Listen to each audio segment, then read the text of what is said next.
up, everybody, and welcome on into another stream, another show here with your daily dose of Den of Nerds. Lots to get into today. Tons of nerdy topics, drama, walkbacks, responses. Oh, this Daredevil stuff was totally taken out of context too. It's crazy. So lots to get into today. We're going to be going over Anthony Mackie responding to the backlash from his comments about America and Captain America. Very interesting. As many of you pointed out to me on social media, he did exactly what I said he should do yesterday, which is interesting. We're going to break that down. The response to his response is also quite telling and quite interesting with regards to like where the fandom is at, things like that. So funny. I just really feel like we live in a simulation. Like, I'm going to be honest, like it just feels more and more like we live in a simulation because we also got comments from the Spider-Man voice actor, which are on like the completely opposite side of Mackie's, but still not good. They both need media training. And so we need to explain what's going on with that. And I also want to talk about how you can see in the reactions to both of these statements just how, well, there's just really not a lot of principled thinkers out there. There's just a ton of people that have their own bias and see things through a certain lens. All that does is reinforce exactly what I feel these people should be doing, as non-divisive as possible. That's how the comments should be read, because you have to recognize how people are viewing these things. So we'll get into that. We have to talk about Friendly Neighborhood Spider-Man itself. It's unbelievable. There's 2 episodes out. I guess I'm sort of spoiling what my take will be when we get there, but I really like the show. I really like the show, so I want to break that down, talk about why I like it, why I recommend it, and what I hope for the rest of that series. Then we've got some Daredevil stuff to talk about. There was a story that we went over, might have been earlier this week, might have been last week. I don't know. Things are blurring for me. But we talked about comments that the Daredevil showrunner had made about the Netflix Daredevil show, and oh no, he wasn't actually talking about the Netflix show. He was talking about the original version of the Marvel show, which they threw away.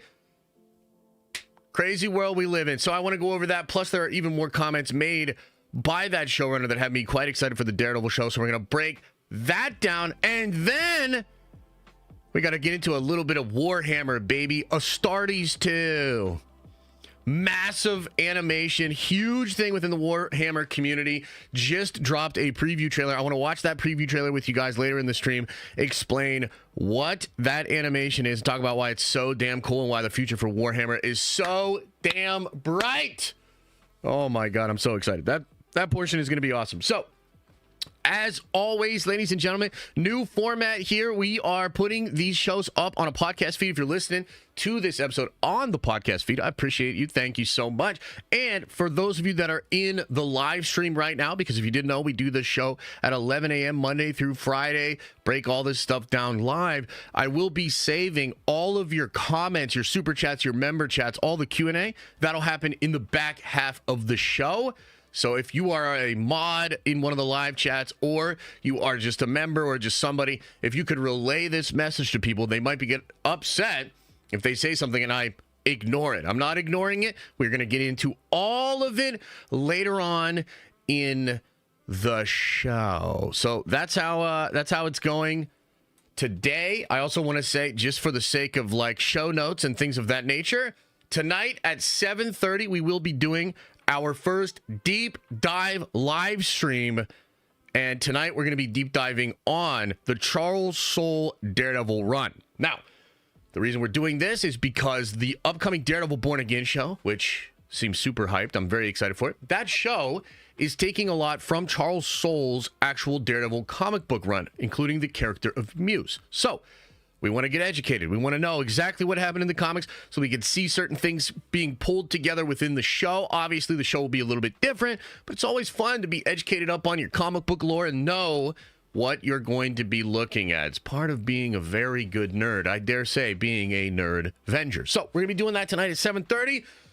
I'm looking forward to that. That should be awesome. Also, for you Warhammer fans out there, or those among you that are Warhammer curious, tomorrow, Matt and myself are going to be recording the very first episode of the Nerd Hammer podcast. That's right. If you didn't know, Matt from Nerd of the Rings and me, Josh, from the Den of Nerds, two of the biggest nerds on the internet, are starting a Warhammer podcast together. I'm excited for this, man. I really like Matt's stuff. I wanted to work with him for a long time, and we happen to find the perfect project, the perfect passion that we're going to be able to work on together.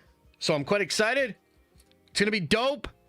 We're recording the first episode tomorrow. It's gonna be awesome. So I don't know, tomorrow maybe we'll have to do a little bit of a shorter stream, but I don't really think so. I think we'll be fine, and then I'm gonna kind of roll right into recording with Matt, and then I have a meeting tomorrow night as well. Other than that, guys, nothing to really report. Just kind of business as usual over here. Hope to drop some big cool videos on the main channel. A lot of clips on the Clips channel. So if you ever miss something from one of these shows, and you want to hear it, or you really liked one of the takes, or you liked me losing my mind about Superman or something, go over to the Clips channel, check that out as well. Okay, so let's get into it, man.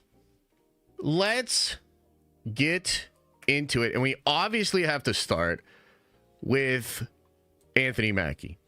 And we have to start with Mackie's comments about his comments. So let's check this out. We'll check this out together. Obviously, yesterday, a big portion of the show and something that blew up on the internet were Anthony Mackie's comments about Captain America and not having America be one of those things that he represents. We went over it yesterday, tried to give a nuanced take about what Mackie could have intended there. It's possible, as I said before, that he was in front of an international audience and he was trying to speak to the room, basically trying to say, it's not just America. You guys can appreciate these things about Captain America as well. And I don't know if he just misspoke or if he just wasn't clear enough. But as I said yesterday, I didn't think the comments were that outrageous. But I also recognize that we live in a world where those comments will be weaponized. And I think, because we saw even before we started the show yesterday, these comments were trending like #1 on Twitter. Massive, massive deal. And all the usual suspect of culture vultures on either side were using this thing as ammunition or saying he's right and he doesn't need to apologize, right? You can kind of just see how divided people are about these particular things. By the way, just to take a step back, right? Just to take like a little bit of a step back here. It is kind of wild that the first movie from Marvel Studios in 2024 is a Captain America movie about a big red hulked out president. I still don't know if the planning there, considering the political discourse, not only in this country, but around the world, I don't know if that planning was all that good. However, yesterday, and this is the main topic that we're going to start with today. Yesterday, Anthony Mackie clarified his comments on Instagram. Okay. And as you can see here in my tweet about this, I think it's a W response, but let's read his comments. Anthony says, "Let me be clear about this. I'm a proud American, and taking on the shield of a hero like Cap is the honor of a lifetime. I have the utmost respect for those who serve and have served our country. Cap has universal characteristics that people all over the world can relate to." Okay, so I think W comments, and for a number of reasons. I mean, he's not apologizing, he's clarifying. Okay, and that's good because he doesn't have anything to apologize for, in my opinion. Now, a lot of people feel differently about that. We'll get into sort of the reaction to this reaction, but generally, I think these are really good comments. I feel like this is, from a PR perspective or like a management perspective, I feel like this is strong. I feel like he's not walking things back. I feel like he's giving clarity, and I also feel like he's going above and beyond to really reach out to specific groups that include servicemen and women and people that have servicemen and women in their family. And I think he's very specifically targeting that group of people and explaining that he has the utmost respect for them, which I think is a huge W. Okay, so I think these comments are a W. I think good on you, Mackie. I think good on anybody at Disney or Marvel that maybe talked to Mackie about this situation. And it's one of those things where it's not a Like, I'm not sitting up here trying to analyze this through like my lens as like a fan. This is more of like pundit Josh or like business minded Josh, because it really is. And as we're going to talk about with the Friendly Neighborhood Spider-Man actor, it really just is as simple as you don't want to say things that will divide the audience or alienate certain parts of the potential audience for the thing. And that's just called being responsible. I mean, this movie will have hundreds of names in its credits. People that worked on it, people that have worked on Marvel for like all of their lives. And you represent so much as a star, as a movie star, in a big production like this. Your words carry a certain amount of weight.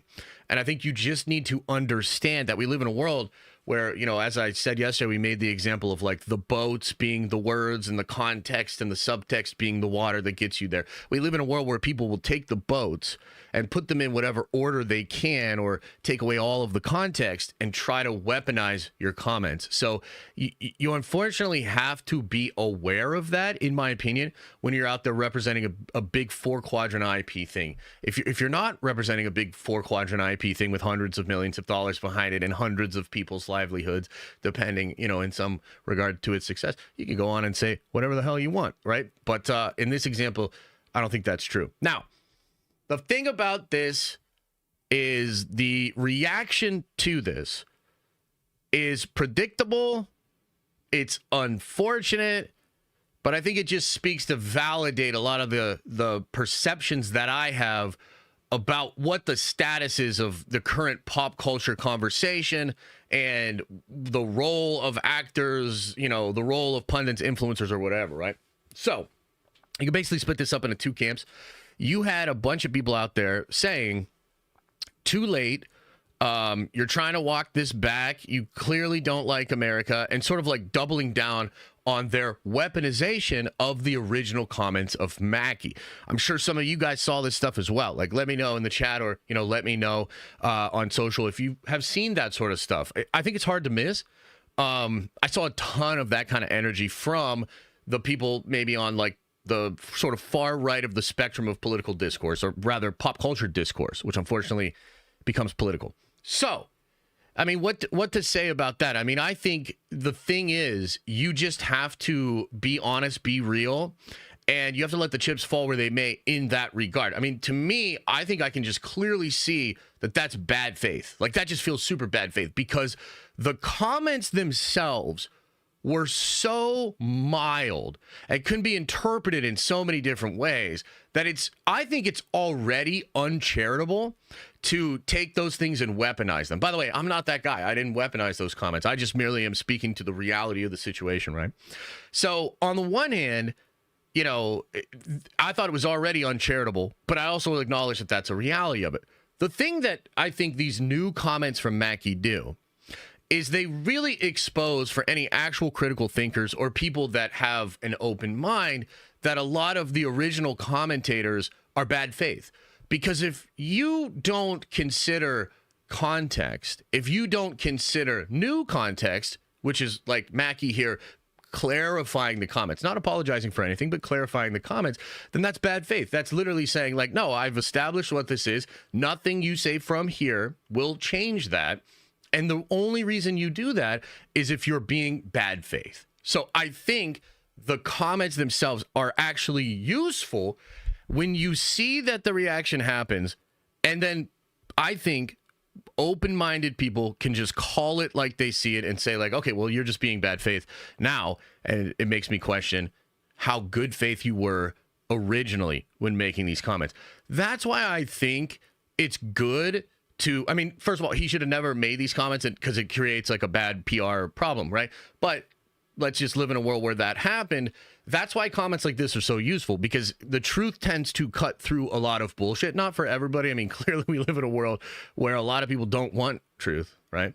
But for, I think, a silent majority of people, I think truth does still cut through a lot of the bullshit. And you might not see a lot of these people's opinions being, spread widely on social media because nuance is not sexy on the internet. It's not sexy to think for yourself and not parrot talking points and yell at the other side, et cetera, right? That's why these people have been elevated, because the algorithms and, social media sort of support that. But for a large amount of people that were just really trying to decide, do I want to see this movie or not? And maybe they're on the fence, and maybe Mackie truly being anti-American or perceiving Mackie to be anti-American would have actually made a difference in their decision to go see the movie. These comments are important. There is a non-vocal majority of folks that I truly believe are common sense, good faith, open-minded people. And those are the people that I think largely decide whether movies do very well, whether shows do very well or not. You will have your sort of fringes on both sides, but I think it really matters to speak to the sort of less vocal majority. I truly believe majority that's very open-minded. Now, the other thing that's interesting about this is the reaction from the other side, because you will also have a lot of people on the left that are saying he never needed to apologize and bringing up all this sort of stuff, and actually some of them taking it as far to say he kowtowed or he bent the knee or he's now flipping sides or whatever, right? And again, just bad faith. Like, I just consider all of that sort of stuff to be really bad faith, and unfortunately it just kind of shows that when these things happen, there's a very loud reaction from both of these sort of entrenched sides. But I give a lot of respect to Mackie and to the people that handled this situation, because I think they did it the right way. And I truly think that for that large majority of folks, this is good enough. This will allow people to not have this weird perception of Mackie and maybe just let it go and be open to going to see the movie. Now, there's one other aspect to this story that I do want to bring up, and this was sort of, I guess, inspired by some comments from people that were kind of on the left. And it's interesting because I brought this up as well yesterday, but I don't actually remember these comments from 2011, but a lot of people are digging these comments up, okay? So I just want to address this because I find it to be, well, frankly, fucking annoying as hell, okay? So a lot of people dug these comments up from over 10 years ago, right? And Chris Evans in 2011 on what Captain America represents. He said here, "I'm not trying to get too lost in the American side of it. This isn't a flag-waving movie. It is red, white, and blue, but it just so happens that the character was created in America during wartime, when there was common enemy, even though it is Captain America. I've said it before in interviews, it feels more like he should just be called Captain Good." By the way, terrible fucking name. He was created at a time when there was this undeniable evil, and this guy was kind of created to fight that evil. Okay, so a lot of people have brought this comment up, and they've dug it up, and I think the angle a lot of people are taking on this comment is that Mackie is not actually doing anything wrong, and even his original comments were not bad whatsoever, because Chris Evans over 10 years ago said what he said about Captain America. This misses the entire point of why what Mackie said was a mistake, because it's not a mistake to have a nuanced opinion or to feel this way or think these things. The mistake, and by the way, if Chris Evans made these comments this year, I would also say, huge mistake, Chris. Don't do that. Because of what? Context, ladies and gentlemen. This is 14 years ago, okay? 14 years ago. So probably around the time they greenlit Blade or whatever, right? The point is, things are way different now. Things are way different now, and you have to understand that when you come out and make comments within this sort of very galvanized, gilded age type of a setting, you just have to be aware that comments like that will be weaponized by people that want to damage this movie. So these comments are fine. Mackie's comments are fine in isolation. The problem is when you are promoting a movie and you live in the world that we live in, You have to be more careful. And this just comes down to media training. It's not the individual's job to necessarily know all of this stuff. But there are people at these companies that get paid very nice salaries to guard the IP, to help the brand not be tarnished and not take shots and damage and mudslinging, et cetera, et cetera. As I said yesterday, it is not Mackie's fault at all. It is the company's fault for not giving him the proper media training, for not anticipating the tricky political questions and how answers to those questions could be weaponized. That is the problem. And frankly, shit was just way different 14 years ago. I mean, before 2016 even, I would say the internet, the world, the culture war, all of it, vastly different from what it is now. But we are making movies and promoting movies in the now. So I just wanted to kind of break down all of the different angles. And then ultimately, like, just to go back to it, I think it's a W from Mackie. Like, I think it's a W. I appreciate the comments. It feels in line with a lot of the other ways that he's talked about other issues. I said this yesterday, but Mackie is a thoughtful guy. He's actually a deep thinker. And I think that he has some interesting things to say about these ideas, concepts, and these movies. But again, it just comes back to you have to understand that people are going to try to literally make bad faith arguments and take what you say and weaponize it. And there's somebody at that company whose job is to literally protect them from that. So W Marvel, W Captain America. And you know what? I'll add one more crazy thing into this segment because a lot of people asked me yesterday, what are your final predictions for this film? I'm actually going to predict, and I could be way wrong on this, and maybe I'm doing that thing where I'm getting like a little too excited again as we get a little bit closer. I'm going to go out on a limb and say that this movie will have legs, great word of mouth. I think it'll make over $800 million, and I think it will be considered a massive success for Marvel. Okay? That's my prediction. I want to leave off on that. There you have it, folks. The response from Anthony Mackie. Of course, let me know what you think about this, either in the comment section if you're watching the clip video or in the live chat when we get into Q&A. Pretty wild stuff, huh? Okay, so that nicely takes us in to other comments that were honestly goddamn ridiculous. I'm sure a lot of you saw this too. And I think this is a brilliant sort of teaching moment here, okay? So, the Spider-Man voice actor for the new Marvel show, The Friendly Neighborhood Spider-Man, I mean, he also got his hand caught in the cookie jar and made some wild-ass comments. Oh, I gotta hide my DMs there. Made some wild-ass comments about his new Spider-Man show. Now, let's just go. Let's do what we always do. Let's just break it down, man. Let's go over the comments, then I'll give you the take, okay? So I believe his name is Hudson Thames, the voice of Spider-Man in Your Friendly Neighborhood Spider-Man, says his biggest fear was that the show was going to be annoying and woke. I think his full comment was something like, "Yeah, no, it was great. My biggest fear was that it was going to be annoying and woke, but it wasn't. It's great. There's a story here," or something like that. Okay. So, couple of different things to get into. First of all, chat, was this a video interview? Was it with Frosty? Because I need to see his goddamn reaction to this. That would be absolutely incredible to see Frosty's reaction to this. He probably lost his goddamn mind. Okay. Regardless of how you feel about these comments are also an L.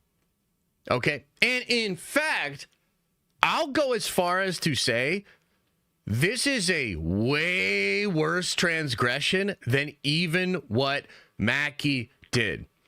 Frankly, it feels like Mackie was trying to make some kind of a point and just didn't say it the right way and kind of ended up saying something that when you print it looks ridiculous. However, these comments from this dude are undeniably wrong. And you might say, why? You might be like, oh, but I hate woke stuff. This is super base. This kid's awesome. You either have an actual principled way to look at this, or you're just picking a side. And here's the thing. I just want to say, for you guys, as fans, you can just pick a side. You don't have to be nuanced at all. You can dig in and do whatever you want to do. You have zero responsibility to be nuanced about any of this shit. You can be meme lords. You can shit post. You can, you can engage with fandom however you need to engage. Again, I am not breaking this down from the angle of a fan. I'm breaking this down from the angle of a pundit and with my business cap on, okay? If we're going to say that Mackie needs to be careful with his comments because the comments could be weaponized and therefore used to alienate a large portion of the potential audience for his film, and that is what the take is for Mackie, then Hudson's comments here are literally even worse. There's no wiggle room. There's no nuance. Woke is a charged word, okay? You might not think so. It is. And you can look at the reaction from these comments online and see that a very large portion of people consider it to be a supercharged word as well, okay? Regardless of your personal feelings, if you're thinking in terms of business, you have to understand that that's bad. One other note I'll say on this that might upset some of the conservatives in the audience, but that popular vote was way fucking closer than y'all want to believe. The American election popular vote, was it won by the Republican candidate? Absolutely. The night they counted it, tallied it up, it looked like it was pretty far apart. When they tallied all the votes, it was way, way closer than a lot of people like to admit. The only reason that's relevant is because I think there's a tendency, and maybe even Hudson himself has this feeling, there's a tendency for conservative people in this moment to feel like the election was such a landslide that everything needs to change and everybody just needs to get with it. And if you actually look at the numbers, that's not what happened. It was still pretty close, meaning there's still a shit ton of Americans that don't feel the way you feel, that feel that these words, these issues, and these ideas are charged ideas, okay? And so therefore, if you're just thinking in terms of business and you are trying to not alienate large portions of the fan base, then just like Anthony Mackie's comments are not good, Hudson's comments are also not good. And I hope that we get some kind of a statement from Hudson. It's only fair. The handlers talked to Mackie. Mackie made a statement. It wasn't an apology. I don't know. I feel like Hudson went a little bit further. Maybe he does need to do an apology. I would do something like, I understand that the word woke and the concept of woke content is a supercharged statement. All I meant to say was that I was concerned that the show would fall into tropes and ideas that I think are overplayed and that audiences might be exhausted by. That's it. That's all. Something like that. Wrap it up real nice, and then boom, statement. Fly it out. Because you have people right now, and I mean, do I think this is ridiculous? Of course, but it's also just the reality. You have people right now trying to boycott the show. You have people right now saying that the dude should be recast. Some of those people, by the way, big scoopers in the community, which kind of shows you their political leanings, which maybe we called years ago, but it's obvious now, right? Point being, if we're going to hold Mackie to that standard because of the impact it could have on the business, which is ultimately my concern, then we have to hold Hudson to those same standards. Otherwise, you're just picking a side. Now, again, as a fan, you don't have to do any of that shit. You can just be like, oh, dude, no, he's super based. I love this fucking show now. Dude, this dude's based. Or you can be like, I hate this show. Recast this guy. I can't believe he would say that. You're right to feel that way. But if you want to be open-minded, recognize that there's a bunch of people on the opposite side of your opinion. And if he had not said this at all, none of this would be happening. You wouldn't have it. The conversation would be more like, is the show good? On its merits, should I watch the show? Which, by the way, it is good, and you should. And I will talk about that in a second here. But this is another thing. And I got to say, it kind of feels like a teaching moment. I think it's kind of wild that he would say this right after Mackie made his comments. And I guess if you're Disney, you kind of have to sit back and say, what's our strategy? Is it just the Wild West? Like, are we just going to let everybody say any goddamn thing they want and it signals to one side or it signals to the other side and that's totally fine? Or are we truly just trying to keep it focused on the content and the entertainment and not be political? A lot of people on the right are like, keep the politics out of there. I mean, unless it's right conservative values and political stuff that I like, then you can keep it in there. Same thing with people on the left. It's absurd. What do you want to do? And I think if you just want to keep it on the thing, that's fine.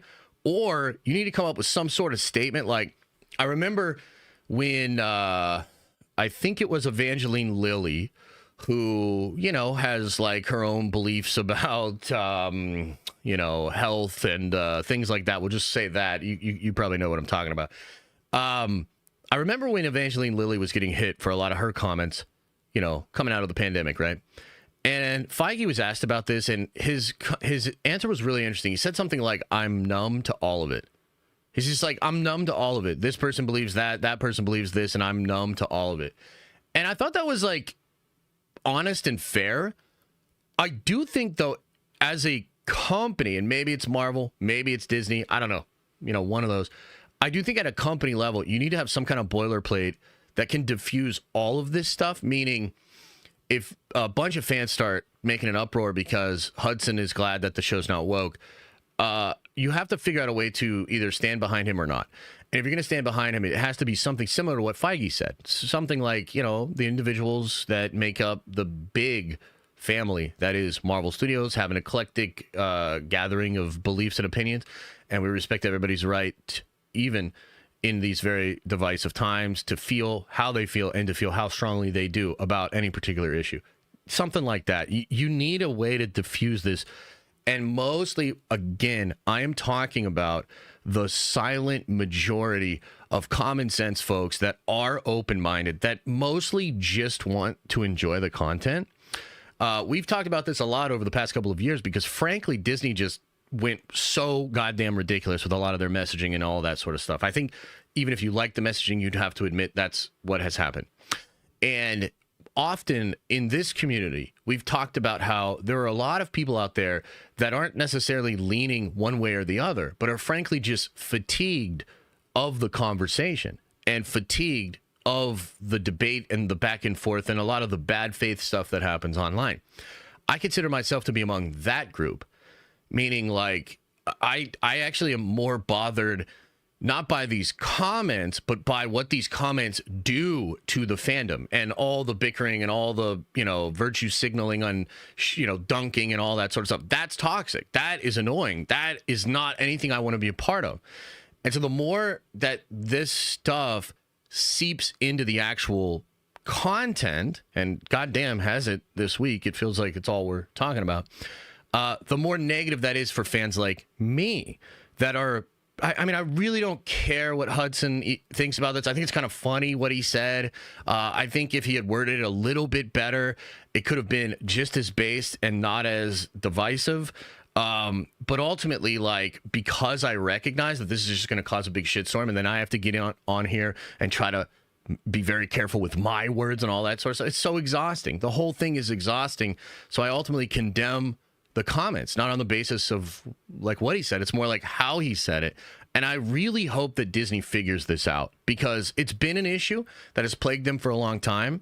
And wow, I mean, we're 1 month about into this year, and it seems like it's not going away. So they need a better way to defuse these situations and deal with these situations. That's my opinion. That's the take. It comes down to media training. Both Hudson and Mackie need better media training. And I think maybe one of the problems we're seeing is that all of the people in Hollywood that do this media training, they might not actually comprehend like basically all the shit I just talked about in these two segments and what we talked about yesterday. I'm not going to say they're completely out of touch, but they have to at least be somewhat out of touch to not recognize the stuff that I'm talking about, the stuff that a lot of you guys believe is happening. And there's just a better way to do this, in my opinion. So really hoping that we can kind of get out of this era and get into a much better one and have these things kind of handled in a better way. Okay, so that's that one. That's the take on that. Now, let's talk about the actual show Friendly Neighborhood Spider-Man, because again, like we just did like a half hour plus of content already today, and all we've talked about is what the actors are saying, right? It's kind of annoying. So what's up with the product? Like, how is Friendly Neighborhood Spider-Man? I sat down and watched it earlier today. As you guys know, I'm like super busy, like way too busy right now, but I'm juggling a lot. We're building a lot of stuff out for the channels, etc., etc. But I was excited to, after I got done at the gym this morning, I was excited to check out the episodes. I got to watch both the episodes before I had a meeting.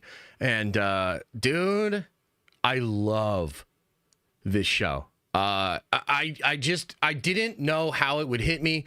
I mean, I could go through the whole list as we were getting ready for this show. My feeling, and I think a lot of Marvel fans are sort of in this camp, my feeling is sort of like this feels like another Phase 4 product, meaning this was greenlit at a time when Marvel felt like they could get away with literal murder. They could take any character, any concept, anything, and it's Marvel Studios and people will check it out. That proved to not be correct, and we got a lot of goobly glob that doesn't actually engage the fandom.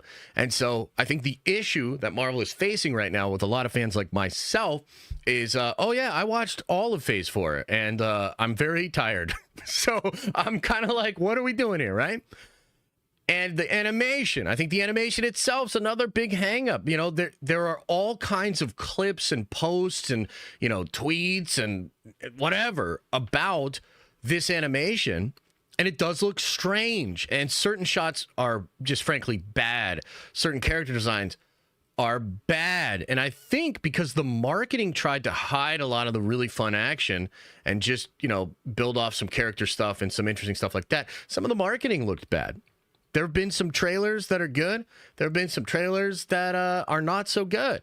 So I was really on the fence with regards to the show. Now, obviously, last week, I believe, when Marvel sent out all 10 episodes to a ton of people, and the reviews were glowing. Like, the reviews were glowing for this show, man. Probably a little less glowing now, to be honest, which is actually not fair, but it is because of Hudson's comments. Like, I guarantee you, some of the people that just gave it a 7 out of 10, it was probably an 8 or a 9 before he said the word woke. And you may or may not believe me, but I'm right. Point being, when those reviews came out, I started to get a little excited. And I started to think about how this show could actually be really good. I mean, for one, it's crazy that they gave out all 10 episodes. They usually don't do that, right? Like, so they very rarely will give all of the episodes to any particular one of these shows. And they gave out all 10, and people were just glowing about it. So I was pretty excited. So anyway, I sit down to watch this show today. Brother, I love this show, man. The number one thing that was on my mind as I was watching this show is I wish my son was just a little bit older, because he would love this show and I would love experiencing this show with him. He's a little too young to like really get into it, right? But oh man, I mean, I felt like a kid again, and I would love to feel like a kid again with my actual son and watch the show. The show is dope. Let's talk about the animation. The animation, I'm not going to say it looks great all the time, but it looks way better than I expected it to. Way better. There's a ton of action in this show, and that helps because this animation looks really good in motion. On top of that, it's super stylized. So there's a lot of like stylized comic book stuff that they do in the animation.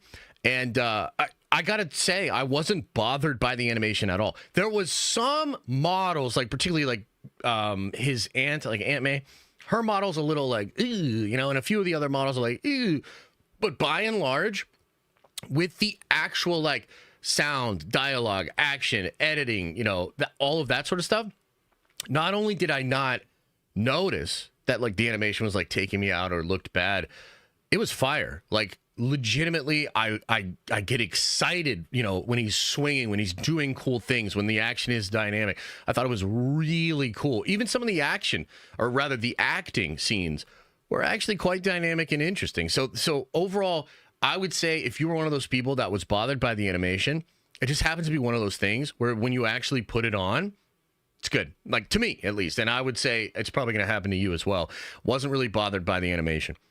The show absolutely nails the tone of Peter Parker. You know, earlier last year, a little comic book came out called Ultimate Spider-Man, written by the GOAT, Jonathan Hickman.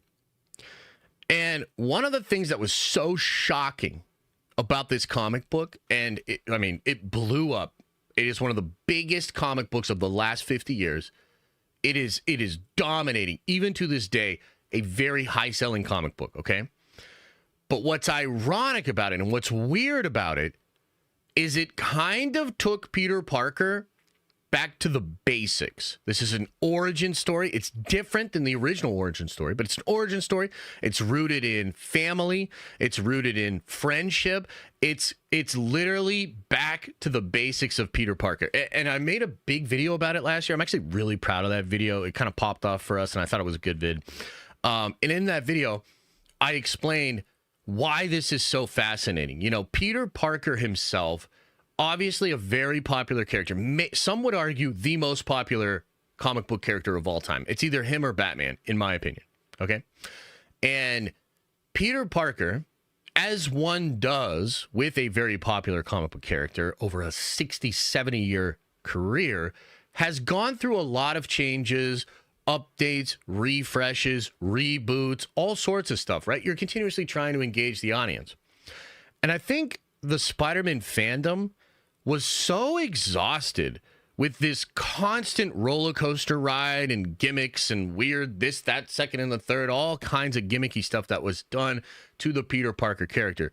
And I'm mostly talking comics here, but this also happens all over. Ultimate Spider-Man found interesting ways to get back to the core elements of Peter Parker. And one of my favorite expressions, when I was in art school, I had a professor say, I want you to stop trying to be a genius and instead try to put a new twist on an old lemon. You can't reinvent the wheel. You can't be Da Vinci. You can't like do all this sort of stuff. But what you can do is find an interesting way to put a new twist on an old lemon. Something that worked, put a little twist on it, okay? And I think that's what Hickman did in The Ultimate Spider-Man, and I think this show is doing it with this version of Peter Parker. It feels like we're back to the basics. It feels like the adolescent aspects of Peter, the sort of wonder that you feel, it's so peak and so perfect. I found myself smiling, I believe, a couple of times when I was watching it. I was literally shouting, like, this is so good. This is so good. And it really did shock me. And I kind of understand a lot of the reviews that came out last week. And a lot of other people feel the same way about the show. And the other thing that's wild is, according to some of these people, we haven't even seen the good shit yet. 2 episodes. We're 2 episodes in. And man, oh man, it's nailing the vibes, man. It doesn't just pass the vibe check. It dunks the vibe check. This shit is Peter Parker. This is perfect Spider-Man stuff. And it's obviously like modernized, and there's a lot of, you know, more fresh, modern elements in here. But ultimately, it connects right to all the things I've always loved about this character. And man, I cannot speak more highly of these first 2 episodes. I really, really like this show. And that's surprising to me because, again, for all the reasons I mentioned before, I was sort of grumpy. I was hesitant to give this thing a try. I thought it was just sort of MCU Phase 4 designed slop that just had to find a release date. And man, one more thing on this. If Marvel can get close to this on all of the projects that come out this year, I am going to give them a lot of credit because I was so critical of 9 projects in 2025. I feel like the fatigue is bad. You know, I feel like spending resources to take something from bad to like okay is not a great plan. But this might be the year that Marvel Studios just proves me wrong and surprises me 9 different times. I mean, some of the stuff I actually do think is going to be great, right? But point being, I might have been wrong. I was certainly wrong about this show, at least as it is now. and I'm really excited to see more. And if it's as good as it is now, all the way through, and it maybe even gets better, man, I could see myself I could see myself getting interested in zombies, Eyes of Wakanda, right? Like, does that have the gas as well? I'm not sure, but I'm a little bit more open to that possibility just after these last 2 episodes. So, I mean, dude, I'm glowing about this show. Love it. A lot of people say, Josh, you're always just negative. You hate everything. Not true. I fucking love Friendly Neighborhood Spider-Man, and I think you will too. I think you need to go give it a chance, man. You just, and if you have a young child, watch that show with them. I think you're gonna have a really cool experience. So would love to know what you think about it. Let me know your thoughts either in the comment sections here or later on in this stream when we get into the Q's and the A's. All righty. Now we must pivot to another street level hero. This one's kind of fascinating too. This one is fascinating. So, Daredevil Born Again, man. We talked. They're misquoting. Wait, what? The article claiming that the quote is Netflix from SFX. Did you click on the link and misquoted the missing themselves? What the fuck? Okay, so I don't know. I just got thrown off there by Sean's comments. Do you remember earlier in the week we talked about these comments here from showrunner Dario Scardapan, and his comments were that the older show, which we thought meant the Netflix show, was at its best brilliant, at its worst 2 heroes just talking about what a hero is. I felt like that had been done before. I'm not taking swipes. I just didn't hear the character grousing at their lot in life. Well, there was this massive reaction to these comments, and it's funny because even when I first read these comments, I thought he was probably referring to the version of Daredevil that Marvel had initially shot. But in the magazine, it is saying that he was not, that he was talking about the Netflix show. Well, as it turns out, he was actually talking about the original Marvel version of the show. And this is kind of a fascinating moment. It feels like this week. Oh my God, here we go. More of those DMs. It feels like this week. You know what? I just realized every one of my tabs is going to have the DMs open until I end it. Damn. Anyway, point being, the dude was making comments. We thought he was talking about Netflix, but he's not talking about Netflix. He was talking about the original Marvel version of the show. This caused a huge kerfuffle, right? I love that word, kerfuffle. But it did. It got a lot of fans mad because they were like, what do you mean? I love that show. I love that Netflix show. What are you talking about? Now, I came to the defense of Dario here, and I was like, nah, man, he's right. I'm rewatching Netflix right now. Some of these episodes are kind of snoozers, and they should have had more action within them. But it is pretty interesting that all of that shit was wrong. So does this make people feel like Dario maybe a little bit more on the money? Maybe a little bit more tapped into what the Netflix stuff actually was? That's a possibility. And I think it's a kind of interesting time right now. And it really does feel like, to me, this has been a week of a lack of context, of bad faith arguments, of people misspeaking, of people saying things they absolutely should not. And it feels like the entire internet is like a whirlwind of like trying to figure this shit out. And it's just pretty freaking wild. Okay. So if you were one of those people out there that thought that his comments about this were out of pocket and super whack, rest assured, he was not actually talking about the Netflix show. But there's more. Check this out. Even more comments. And I think a lot of different magazines and outlets are doing big spreads and talking about the show. I didn't really touch on this, but there was some stuff said about the Penguin, which I'm just going to completely fucking ignore. But, uh-oh. Hang on. Comics thinks might have just set up some really cool Warhammer stuff. Look, we're going to talk about this.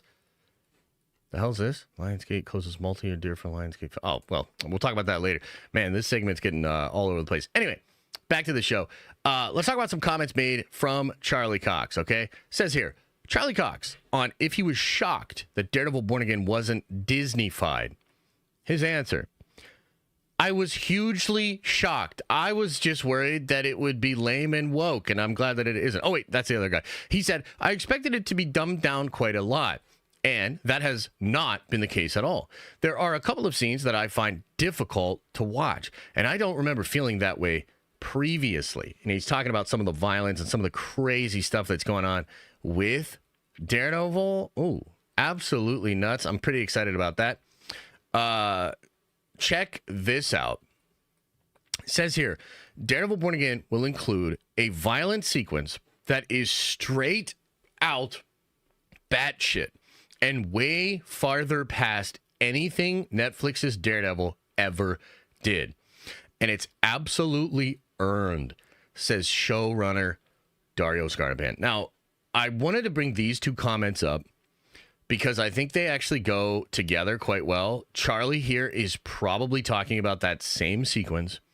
Scarpan saying it is out batshit and farther past anything Netflix has ever did. Charlie saying, I don't remember feeling this way with the old show. Some of this stuff is difficult to watch. This is very likely all to do with the character of Muse. And again, sort of a small plug here, but we are going to be doing a deep dive tonight on the Charles Soule run of Daredevil. So come on by if you're a member. If you're not a member, might be a good time to become a member. Tonight at 7:30, we're going to go behind the scenes. We're going to break down that comic book run, so you'll be very educated on what this could all possibly be. Sort of TLDR spoiler thing here. Muse is a character that makes art. He uses graffiti and art as a way to sort of message. It's like his own form of vigilante propaganda. And sometimes he will use human bodies and human organs to make this art. There's a couple particularly grotesque scenes that I remember from the comics themselves, which might be adapted into this story. So, you know, the Netflix Daredevil show was awesome. It was dark. I think Born Again is really shaping up to take it way further, to be kind of similar, but a little bit of a different tone with it. And to watch how all of these characters are going to deal with the character of Muse is going to be fascinating. The reason I think that in the trailer you have Matt and you have Kingpin actually meeting and talking together is probably because of Muse. Muse is a character that's inspired by Matt Murdock, but has none of the limitations, none of the honor, none of the code. And so he goes so far past it that it's almost like Kingpin and Daredevil can both acknowledge that this is a force of nature that needs to be stopped. And maybe they need to set aside their differences to stop this together. It reminds me a lot of like Heath Ledger's Joker. Do you remember that story Alfred tells about the guy in the jungle that just wanted to burn everything down, right? That's kind of what Muse, I think, will end up being. And so it's pretty cool. So as we get a little bit closer to Daredevil, I number one wanted to sort of explain that the other stuff we had said about Scarpan, the Netflix show, that was actually misinterpreted. And also, this show is about to get bloody and violent, man. And I am super excited for that. I think it's perfect for this character. I think it's perfect that they're adapting the Charles Soule stuff. I think it's really going to shock people. I think it's going to get some headlines. I mean, it's already getting headlines and people haven't even seen it. So wouldn't it be fascinating if Daredevil Born Again does something even more violent and dark than even like The Boys, right? Because one of the things with The Boys, for me, is the show The Boys is at its best when the tension of Homelander and him maybe freaking out and destroying everything, that tension is when the show is at its best, when you're sort of playing off of that, right? But the problem with The Boys is it takes the violence so far over the top, and it takes like the sexuality and all the different elements so far over the top that it loses its oomph. Violence and, you know, tension and some of these aspects, I think, are better served when there's sort of a high note, meaning there's a lot of setup and peripheral around it, and then all of a sudden something happens, and the juxtaposition of how crazy and violent and dark that is compared to everything else, that's where I think you can really get some of the juice. Won't it be fascinating to see how different headlines, how different people cover the Daredevil show, because it might be doing some of the stuff that The Boys is doing, but better. It might be doing some of the stuff that like Invincible is doing, but better. It might be doing some of the stuff that the Netflix show did, but better. And I'm quite interested and quite excited to see how that will go. So, Daredevil Born Again, just around the corner. I'm excited. It seems like it's going to get violent as hell. It's so bloody and dark that Charlie Cox can't even watch parts of it.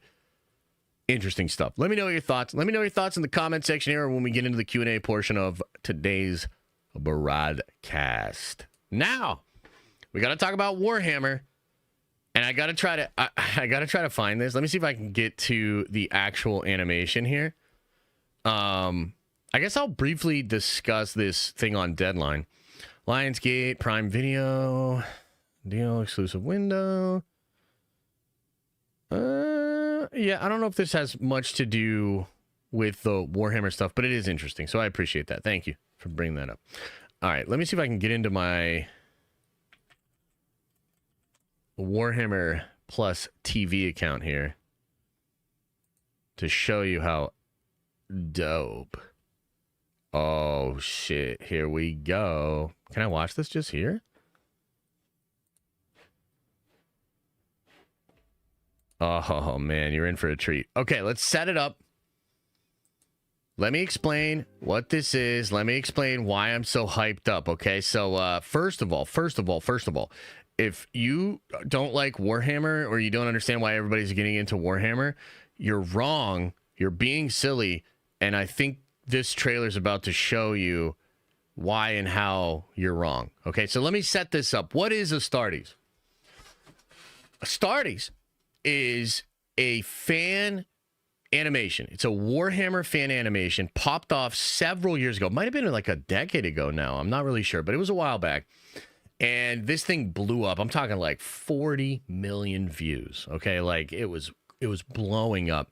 It's widely considered to be either the best fan film ever made or like one of the best fan animations, fan films ever made. It was so good that Games Workshop ended up hiring this guy, and this guy ended up working with Warhammer on their other animations sort of to help them get better at their stuff, but also he was brought on to do the second movie. So Astartes is the first one. This is Astartes 2. So, with that set up in mind, let's watch this trailer together, man, because Astartes is hard as nails. If you haven't seen the first one, oh man, you should definitely watch it. But we'll just watch this together. We'll watch the trailer. Here it is.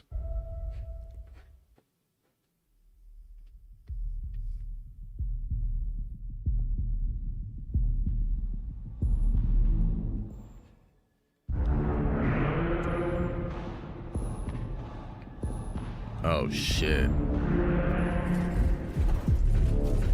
I mean, the fidelity's crazy.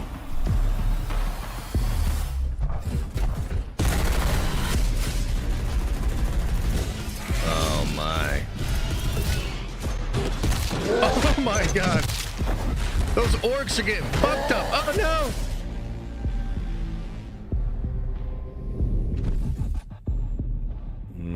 Little Blood Angel action.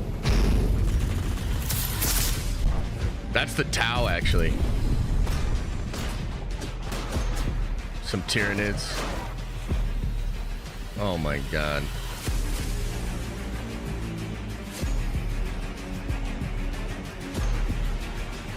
Oh my god. That shit was sick, dude.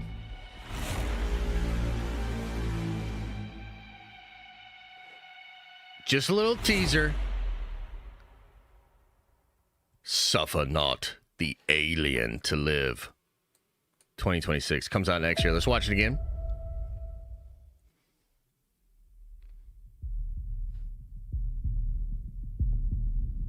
I love the music too. That's something that was really good in the original.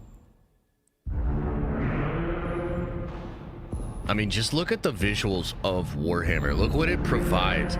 Like, the palette is so fascinating. Like, big scope, gothic settings, sci-fi settings.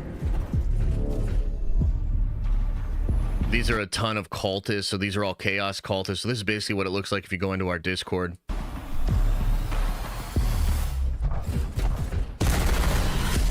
The sound of the bolters. Oh my god.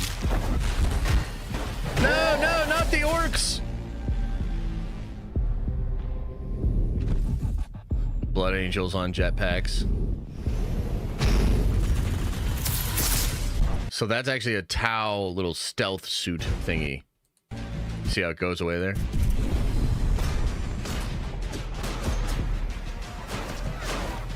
So a lot of these chapters, by the way, these are all like successor chapters of the main legions. That's like kind of way too nerdy to explain, but yeah.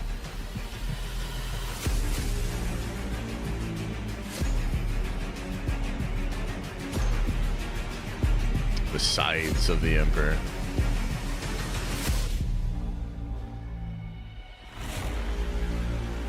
I think that's a Terminator there.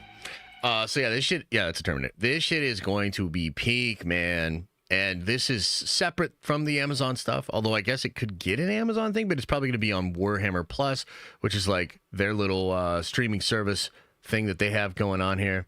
But man, if you have not seen the first Astartes, you got to see it. It's epic. We've watched it before on streams and stuff like that. But this is a super big deal for a lot of the Warhammer fans. They're freaking out about this shit right now. So yeah, definitely excited. And we'll follow up more on this. Yeah, it's going to be super hype. So yeah, now you all know, and now you've all been converted to Warhammer, and you recognize that Warhammer is going to end up being the next big thing, and it's super awesome, and it's bigger than Star Wars, and it's going to replace everything, and everybody better like and subscribe and get into it. Okay. Yes. Oh, yes. Okay. Hey. Pretty good little segment of news there. We're going to go ahead and get into the Q&A section of today's show. So I'll go back and check out all the member chats, the super chats, and all of that. I'll also hang out a little bit in the chat. So if there's, just some questions you want to get in there, feel free. So let me get back into all of this sort of stuff. I know there's a lot of stuff we covered, probably a lot of questions, a lot of comments about all the different topics, etc., etc. So let me get back into this. And also, please don't hold back on how much you are totally into Warhammer now and you've seen the light. Don't feel ashamed. It's okay. You can admit it. It's all good, guys. It's all good. It's all good. You know, like it's okay to be wrong. I've been wrong like once or twice. Okay, let's get up to the top here. First in today. Parker Thwip says Astartes 2 teaser. Check your Discord, homie. Okay, should I check it in front of everybody or privately? What do you think? Let me see here. Let me see. Should we tell everybody what he's saying here? Oh, no, you were just sharing the trailer. Okay, yeah. We talked about it. Appreciate you. Bianca, 5 gifted memberships. Appreciate you. That's potentially 5 new people that can come by for the deep dive tonight. So come on by if you can. Thank you, Bianca. Always so supportive. I really appreciate it. Thank you. Rossi says, thanks for streaming, my guy. You're the best. Much love. Hey, I appreciate it, man. Yeah, I thought about... Look, it's no surprise. It's no secret. I got a ton of shit going on. Going on. Very, very busy right now. I thought about taking today off. Maybe I'll take Friday off. I'm not really sure. But also, I need to kind of just get into the habit of doing all this stuff. Like, the work's not going to go away, you know? Like, we got a lot going on. But I have to kind of just get in the habit of, like, figuring it out. So, you guys have been super patient with me as we figure all this sort of stuff out. So, thank you for that. Benjamin says with a 10 spot. says, if you're going to talk spoilers for the Spider-Man show, can you please throw up a thing on the screen so I know when to mute and when to unmute? I can't watch it until next week. Yeah, sorry I didn't see that during the stream, but I don't think I really went over any spoilers. Chat, what do you think? Did I talk any spoilers? Did I give any spoilers away? I don't really think I did. I think he should be chill, right? Yeah. Appreciate you, man. Thank you. Javier, thank you for the diamond, brother. Appreciate you. Joshua Kemble says, super bummed about the stream freezing yesterday because I didn't have anyone to tell me to wash my extremities. Yeah, that was weird. It froze like right at the end, man. It froze right at the end. There was even a super chat I wanted to get to. I think he retracted it anyway because he was like, this dude just bailed. But yeah, sorry about that. And then Joshua follows up and says, Mackie's response is satisfactory. I figured it wasn't as bad as people made it out to be. 100%. I agree. But I still think it's good that he said it because now we can point to that. If somebody's being weird, being bad faith, you can point to the first comments and the second comments. And look, they make up their mind ultimately. But I think if you're open-minded, you know what was going on. Verse says, with a very generous $20 holla, holy, that ain't cheap. Appreciate you, man. Says, hi, Josh. Did you see Grace Randolph's breakdown of Mackie's comments? It provides a detailed overview of the comments and subtext and examines Cap's meaning in and outside of the MCU. And will the Warhammer podcast be live streamed? Let's start with the back half of that. It is not going to be live. We might end up doing some streams and like just hanging out with you guys, but I want this thing to be pretty highly produced. And so because of that, we're going to record them not live and we'll get them uploaded. The current strategy is we want to initially start off with at least one big podcast a week. These will probably drop on Sundays. And then throughout the week, we will drop, what I want to do is even more edited segments of the podcast and drop them into like sort of smaller videos with like a lot of music and visuals and stuff like that. So probably going to be 2 channels and the podcast feed. And the big episodes will drop. Eventually, we'll probably dial that up to 2 episodes a week, but I'm not 100% sure about that. So probably not going to be live. As far as your question about Grace's thing, I did not see it. Look, I really respect Grace Randolph, and I think she's built an incredible platform. I tend to really like the way she analyzes stuff from a business perspective. Some of her stuff that she analyzes from like a fan perspective, I'm not crazy about, just to be honest. But I think that she's good faith, and I think that she has a good business mind. I did not see her comments, but you kind of piqued my curiosity. Maybe I'll check it out. Not really sure. And then he followed up here and said, Grace also speculates how Mackie's comments could relate to Doom, Evan's Nomad return, and Mackie's Cap versus Gunn's Superman as a symbol of America. Yeah, I mean, that sounds like some interesting commentary. I personally don't think it's that deep. I think he was speaking to an international audience. I think he's maybe echoing a sentiment that other people have felt, even Chris Evans. And I think he was more speaking to the fact that, and he sort of says this in the comments that he made yesterday that we talked about earlier today. He just has a lot of appeal that has nothing to do with America. International people can still find this character to be really appealing. I think that's what he was trying to get at.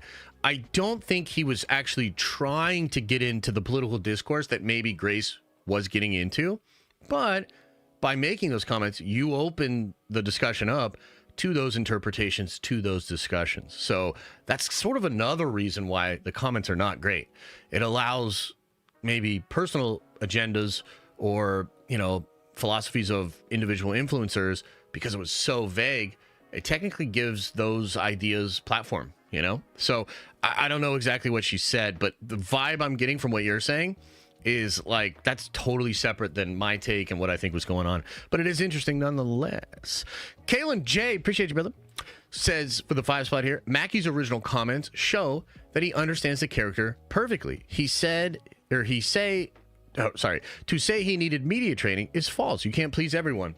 You can't please everyone, but you can not say things that will piss off a certain large audience.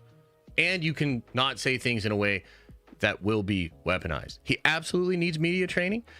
Totally fine that we disagree here, but it's not like I'm going to read your comment and be like, oh shit, all the logic, thinking, reason, brain power that I used over the last couple of days. You're right, Kalen. Your $5 comment just made me realize I'm fucking wrong. Appreciate you, brother, but just going to disagree. John Solo says with a $5 holla, Daddy Josh, I need to be knighted. Also, I think Cap will smack. What? 750 million plus for sure.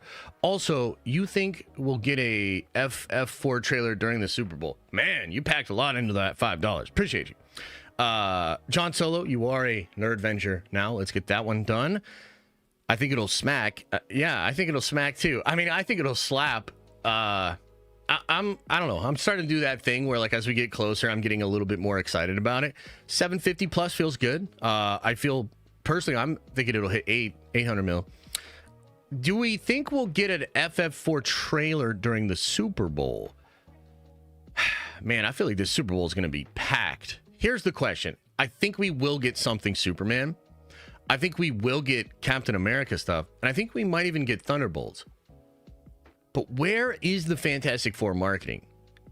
Like, it is kind of wild that we don't have any Fantastic Four marketing. Now, the difference between Superman and these other movies, right, is Marvel doesn't want to step on its own shit. They have 2 movies before FF. 2 movies. Superman has nothing. I think. I mean, maybe there's like a show or something like that, but there's no movies. So Superman can just like, hey, Superman, hey, Superman, hey, Superman. And like the whole time it's effective marketing because there's nothing they're stepping on. That's the whole thing. They want to get people excited for it. Marvel's in a slightly different position. But, man, do they need to, like, fight back, Kevin. You know, the Superman trailer, even though I think that movie looks goofy as hell, you can't deny it resonated with people, did some serious numbers, and I think DC fans are more engaged than they have been in a long time. So the Superman promotional stuff is working. I think there's some goofy elements to it, and I think there's unneeded division, but by and large, it's still doing what it needs to do. Where is the Fantastic Four marketing? Does Feige understand that he is in direct competition with that movie? Does he not view it that way? Or is he more concerned with not stepping on Thunderbolts and Brave New World? I'm not sure, man. But, like, it feels like the Super Bowl could be loaded. And that's cool. I mean, we're going to stream for the Super Bowl, by the way. I always do a Super Bowl stream, unless the Steelers are in it. So I always do a Super Bowl stream. So we'll be streaming and probably several different trailers and things to break down. You know, definitely Superman. I think Thunderbolts. I think Captain America. Fantastic Four, probably, but I'm not sure. Not sure. Joshua says, in Spidey's defense, the woke crowd hasn't been supportive enough to the point that most of these big corps have dialed the woke content back as it's hurting business. I think there is some truth in what you're saying, but what I would say as a rebuttal is, like, again, you have to look at how close that popular vote actually was. I think it would be a mistake. It would almost be like what all the liberals did to all the Republicans after Biden won. Just acting like 60 plus million people didn't vote for the other person is not a good way to actually have cohesion or unity. So I understand what you're saying, and maybe that is defensible to somebody with your perspective. But from the sort of wider angle lens, right? The one that gun shoved into David Cornsweat's cross-eyed dome, it's still bad business, right? Like, we have to have principled thinking here. Otherwise, we're just picking a side and we're just kind of trying to fit things into our narrative so that our side wins. Totally fine. You guys are totally free to do that shit. But I feel a responsibility to, and I know this might blow people's minds because a lot of people just think I'm like a total hater or a troll or whatever, but I take this job very seriously and I take the platform very seriously. So when I break these things down, you know, I try to be principled, and my principles say that's a bad comment, you know. Aaliyah says, superb and fair take. Kudos to you, Josh. And Assad Ayaz, chief brand officer to Disney, to one of your posts. Oh, I saw that. Yeah. Hopefully he pays attention and takes your advice. Oh, man, it's tricky. I think to do this job correctly, you actually can't give a shit about what certain institutional figures think about your takes. It's not the same thing to say, like, fuck those people. It's just like, if I'm worried about what this PR guy says or this studio head or this, that, if I worried about that, I wouldn't be able to do the job properly. There has to be like a level of separation there. I've heard other commentators talk about this too. I just can't, like, I don't, no offense, I don't want that relationship.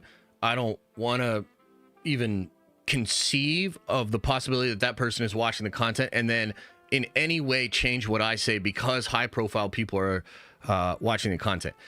I have to be fair and principled and break things down the way that I always do.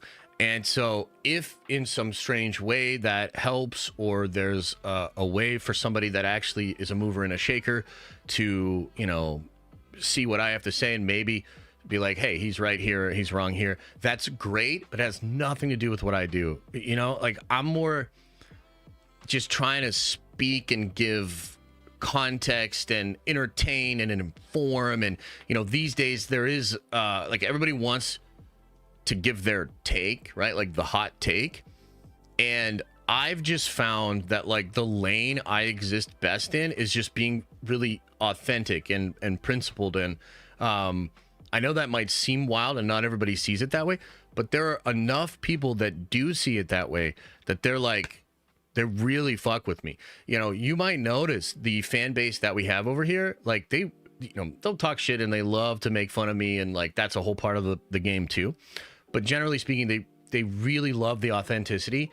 They really respect the platform, and they will go out and defend me on social media. I don't ask them to do that. They do that because they've listened to hours and hours of my commentary, and at the very least, they find me to be honest and good faith most of the time.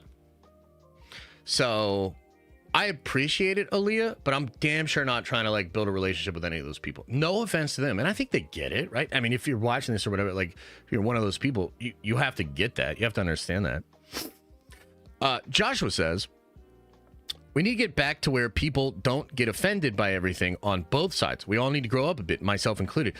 Yeah, I agree with you, but there's two sides of that, actually. I think number one, yeah, you need to try to not be offended, but I really do feel like you need to try to not be offensive. And maybe that sounds crazy, and maybe you're like, oh, bro, like, fuck that, you know, be real, this, that, second, and the third. If we understand language enough to know that, like, you know, tone is important, and, you know, just in general, the way you say things or what you say could affect the other person. And I think that's obvious. Like, a lot of people use it to be shitty or try to dunk on people, you know, use flagrant language. It's absolutely true that we should all be less offended, but we should also try to be less offensive, unless it's James Gunn. And then you gotta go to town, you know, and just be as offensive as possible. Okay, let's keep going. Let's see here. Lou says, using words such as woke doesn't alienate a large portion of the fan base. We've already seen the failure of catering to those fans. It's a small percentage. Yeah, I just disagree. I understand your perspective. And again, as a fan, like, dude, totally cool. You can feel that way.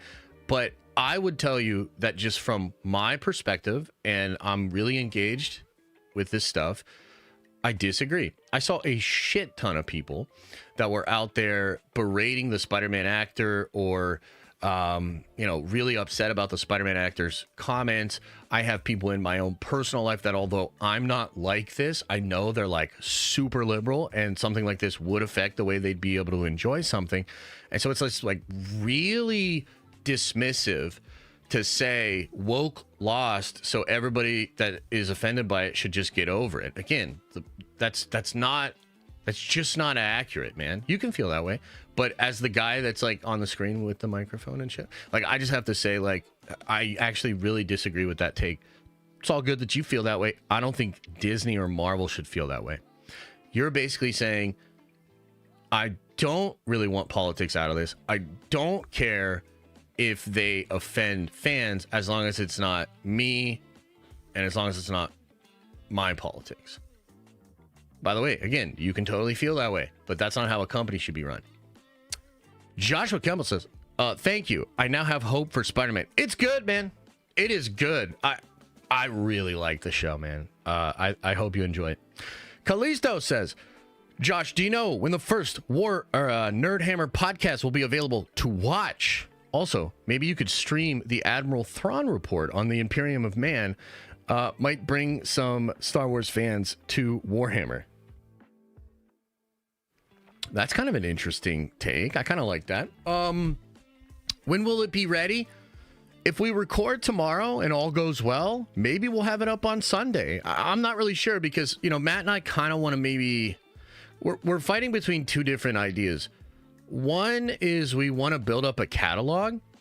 So maybe you won't see this first episode for a couple of weeks because we want to record. We want to have like 3 or 4 in the bank by the time we're ready to go.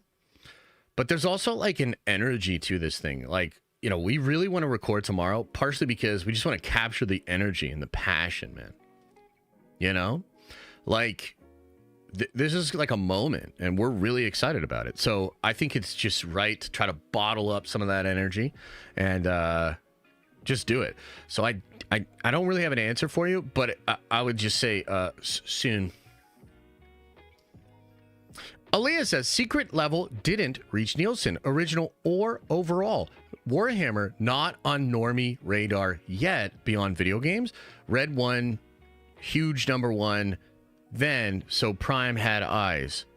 Okay, I see what you're saying. Yeah, I mean, I don't think that Warhammer is currently so big that an anthology series that only one piece of is Warhammer would be enough to propel it into Nielsen charts.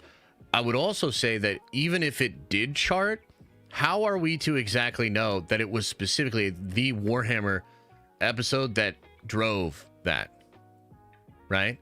But I would agree that as it currently stands, Warhammer is not anywhere near mass appeal as some of these other IPs and franchises. But I think the difference, and by the way, Matt and I are going to talk about this at great length tomorrow when we record the episode.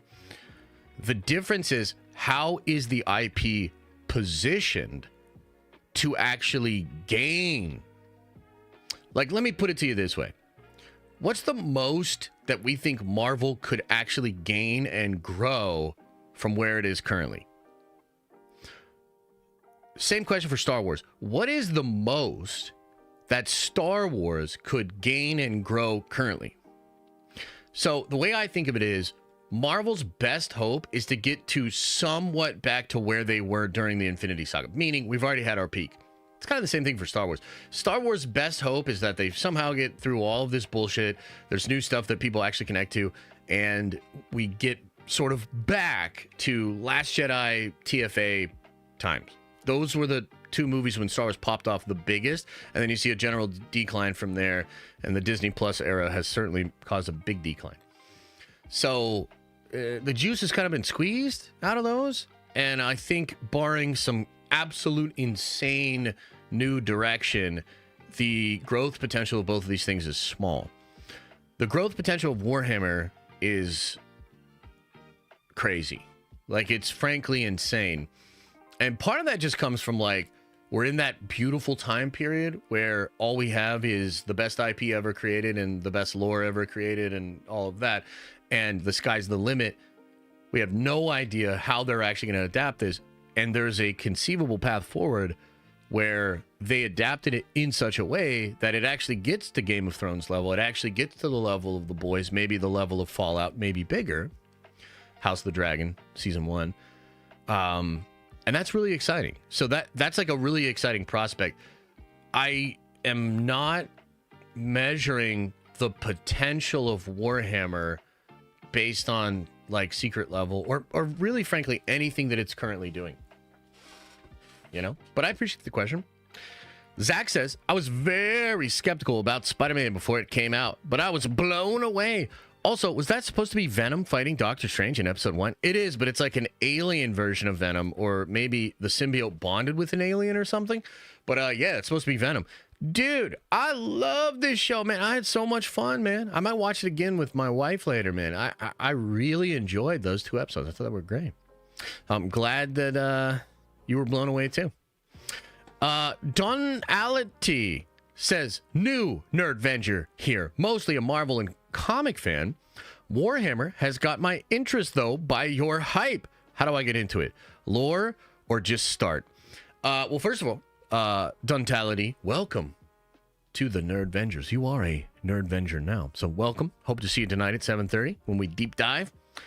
How to get into it? The best way is there's this channel called Warhammer Explained. Let me drop the link in chat. There was this channel called Warhammer Explained. Some people called this guy the GOAT. The GOAT of Warhammer lore channels. And here's a video with almost 700,000 views that's titled Warhammer 40K Lore Explained for Beginners. I'm going to link this in the chat. You might recognize the voice.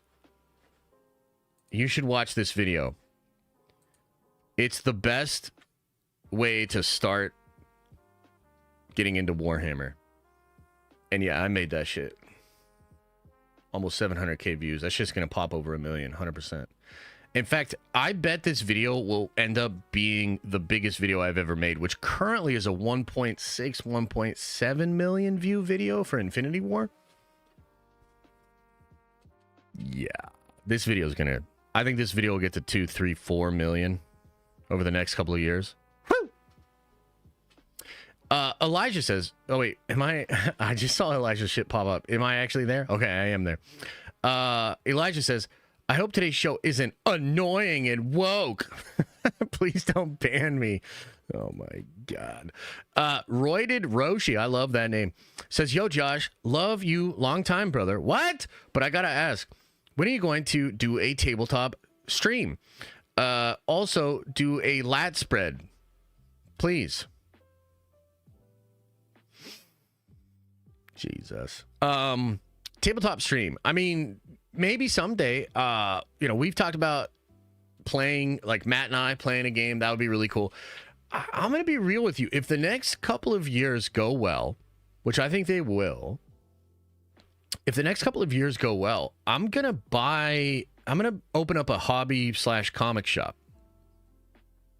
You know, like I want to do like a gaming store and a comic shop. I actually have a location I think would be great already. And if I do that, I'll probably set up like the top floor of that place as a studio for streaming tabletop games and potentially streaming some other stuff like watch parties or something. I'm not really sure. But if that happens, man, I would love to do a lot of different, they call them battle reports, but it's basically just like streaming the tabletop game or whatever. But yeah, I'd love to do that. But not anytime soon, man. Not anytime soon. And as far as the lat spread, probably not anytime soon either. God damn. Aaliyah says, oh, I know. I was just hoping he reflects on what you said. He has the power to change that with Disney talent, so we're not annoyed anymore. Yeah, and look, at some level, look, I'll be honest with you. I know for a fact, I probably shouldn't even say this, but I know certain people that work on these things that we discuss do watch my content. I'm not saying that Kevin Feige is in every single stream. That's not what I'm saying. But I have heard that a lot of the stuff that I say about certain things does get to certain people. Now, maybe I'm just blowing smoke up your ass and pretending to be a big shot or whatever, right? Or maybe I do actually say some shit that tends to resonate with some people that actually work on these things. So, once upon a time, like, I had this thought where I was like, man, I wish I did have more an influence on this stuff. Like, I wish I was, like, actually trying to help them and actually guiding them, maybe actually writing stuff, this, that, second, and the third. And I had this sort of Zen moment where I realized, like, I'm already influencing it. I mean, maybe not to a huge degree, but like my voice is already out there. I'm already being heard, so to speak, a part of the conversation, which, by the way, some people fucking hate it. They hate that this Pollock is out here wiling out 5 days a week and motherfuckers listen to what I have to say. I know it's wild. But I think I think it's all working out the way it should. Elijah says, bro, you want any graphics for the Nerd Hammer podcast? Let me know. I mean, maybe. We got some stuff cooking. But yeah, I'll let you know, brother. Corey says, Nerd Vengeance for life. What games other than Rivals are you playing? Currently playing Ninja Gaiden Black 2? Dude, Ninja Gaiden 2. Is Ninja Gaiden Black 2 different than Ninja Gaiden 2? Because I remember playing Ninja Gaiden 2. That game's crazy, dude. That game's super bloody. Oh, I love those games. Those are cool. What other games than Rivals are you playing currently? Just Warhammer. Just my Warhammer. I got on Rivals a little bit last night and raged out. Oh, I raged out, man. So I keep getting into gold, and then I keep playing with my buddies that are either in like bronze or silver. And dude, oh my God, it's like the gutter league. Horrible teammates. Just so goddamn ridiculous. So I mean, I'm just playing a lot of Rivals. Last night I was raging, dude. I was raging. Kaylin J, 10 spot, very generous, man. I appreciate you. Says, I truly believe Cavill can save Star Wars. No! Bring in new talent and create new lore. No! Thousands of years before the Skywalker era or after Rey, fan base is too divided. Time for something new. Nerd Vengeance for life. I hear you, brother. And to some level, maybe you're right, but are they going to listen to this, dude?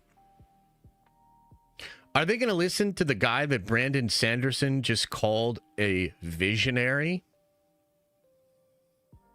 Probably not, dude. You know? So, like, I don't know, brother.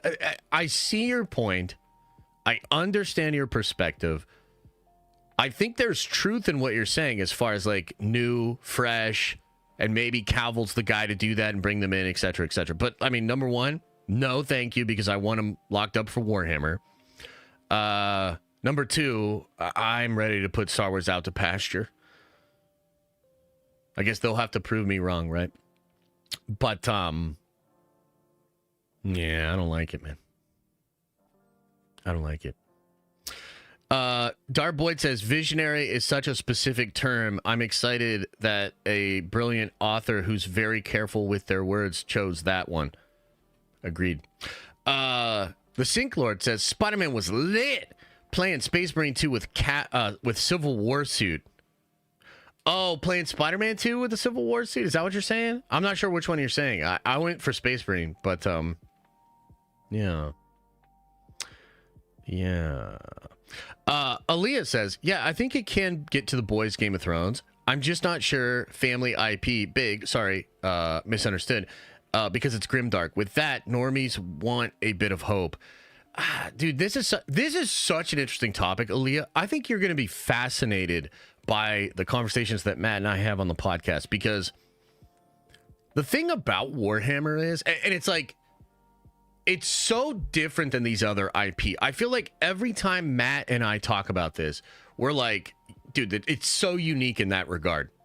And it's like everything about it, it's so unique in that regard compared to other IP.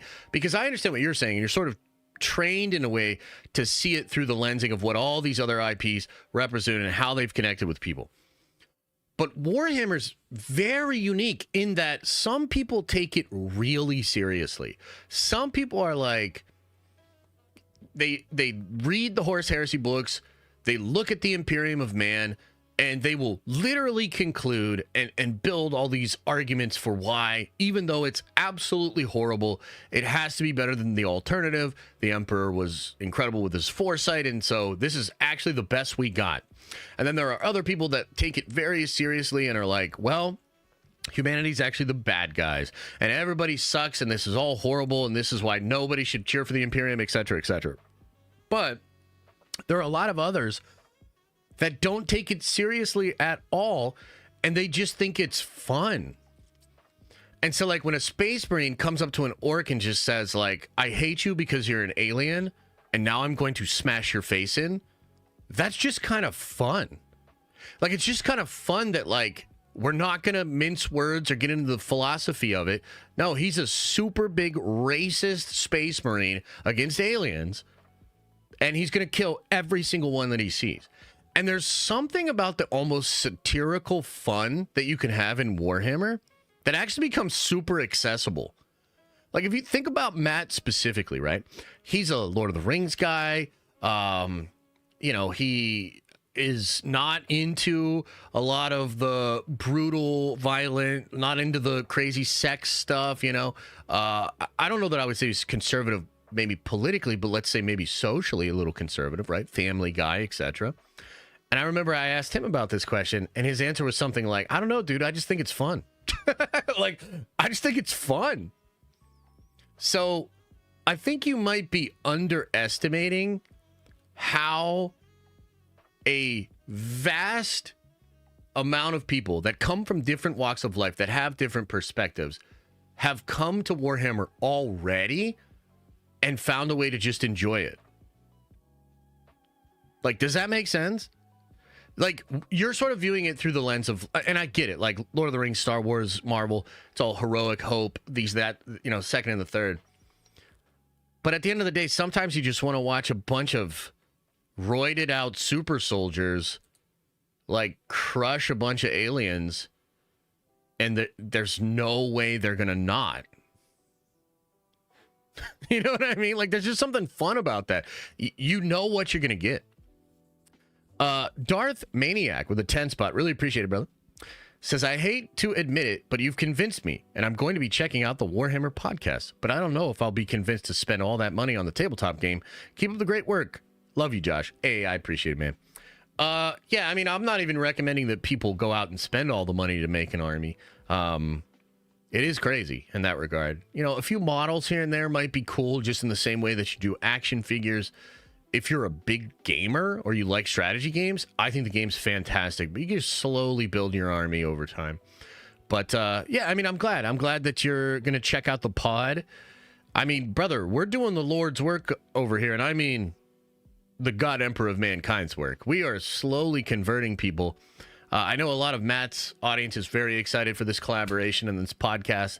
I'm really excited. Some of you guys are really excited too.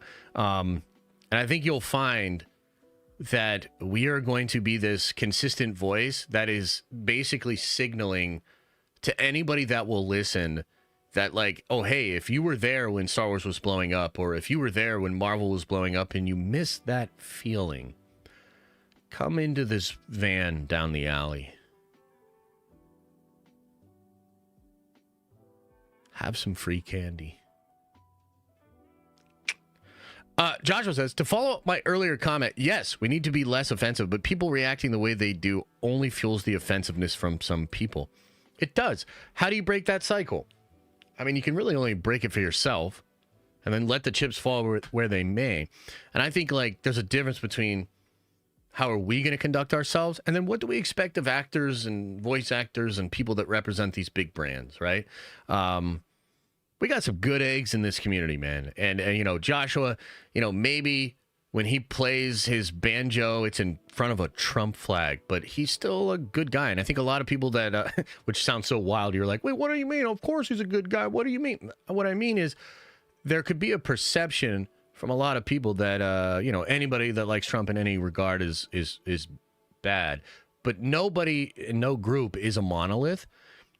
And I'm really proud that some of the content we make and some of the rhetoric that I put out has attracted people from all sorts of different walks of life and beliefs.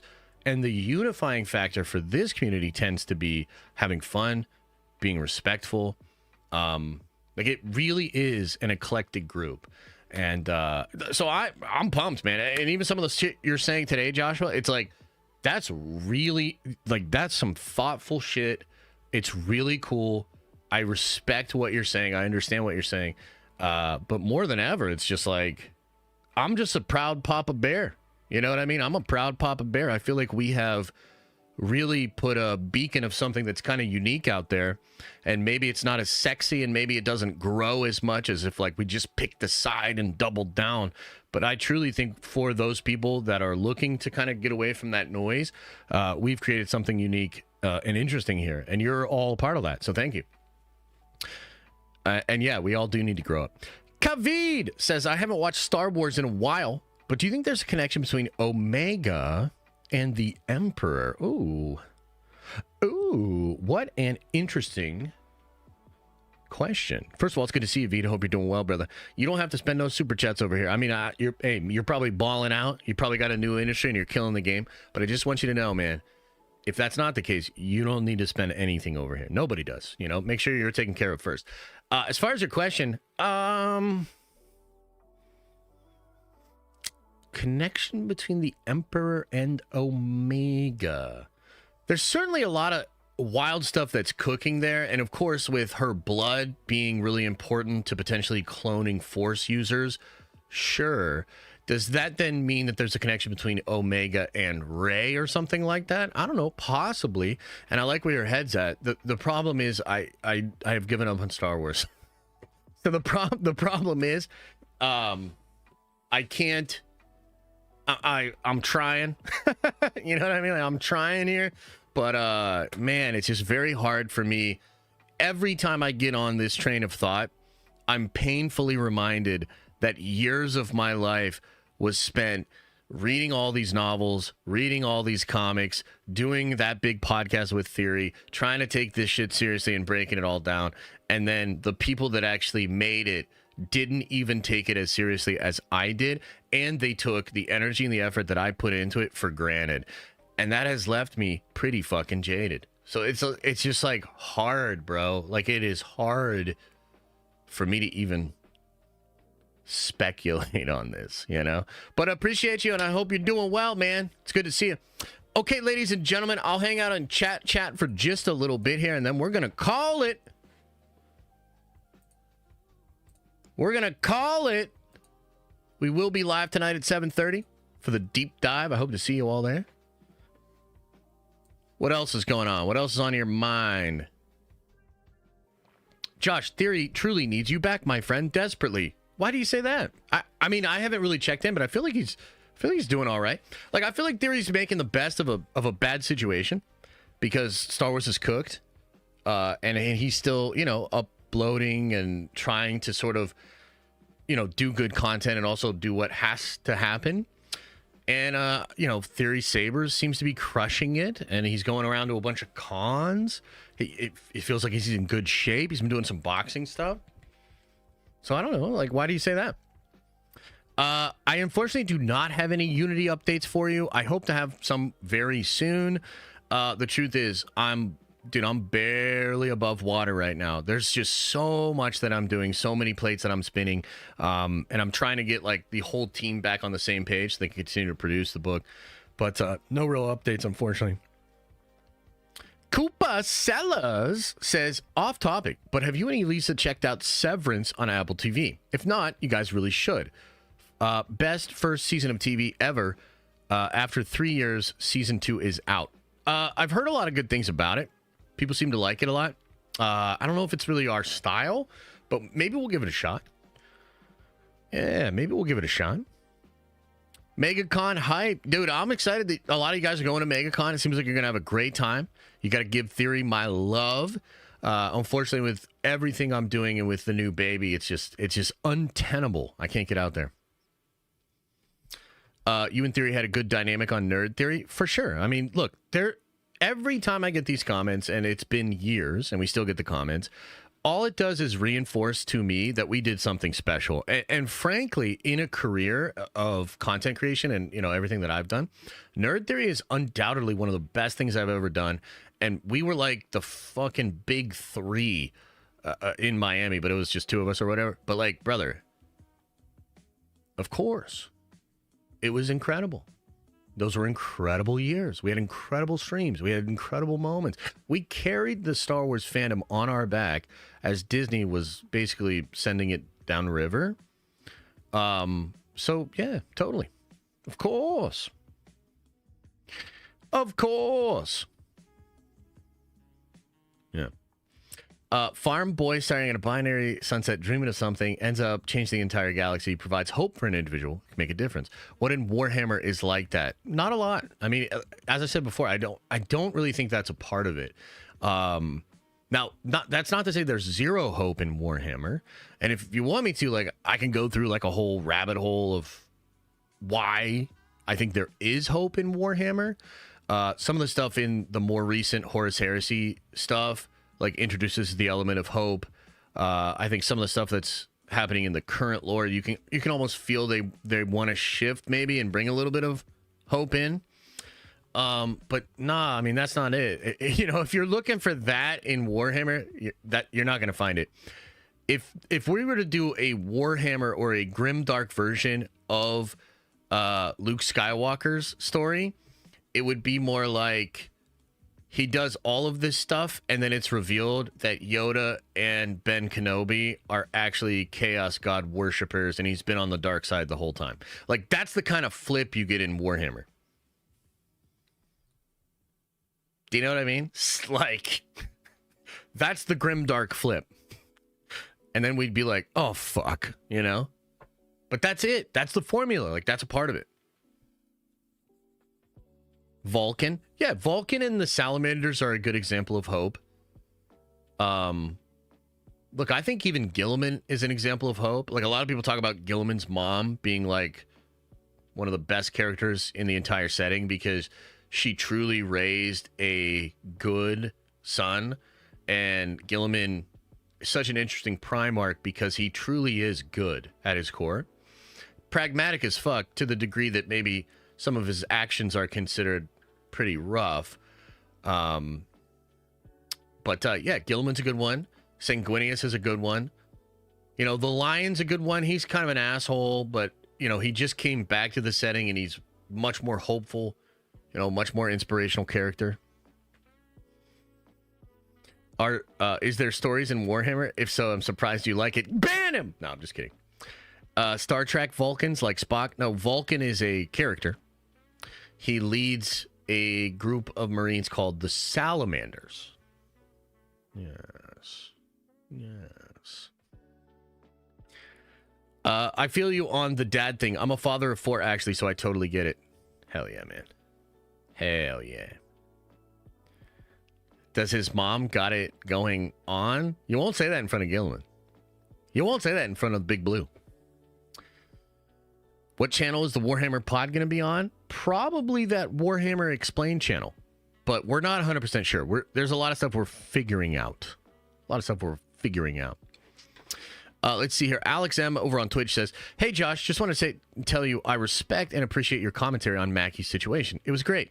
I will say, though, as much as I love this country with all my heart, and the soul of this country wasn't always that great, especially in regards to how it treated my people decades ago. And I really hate when people conveniently forget that when it suits them.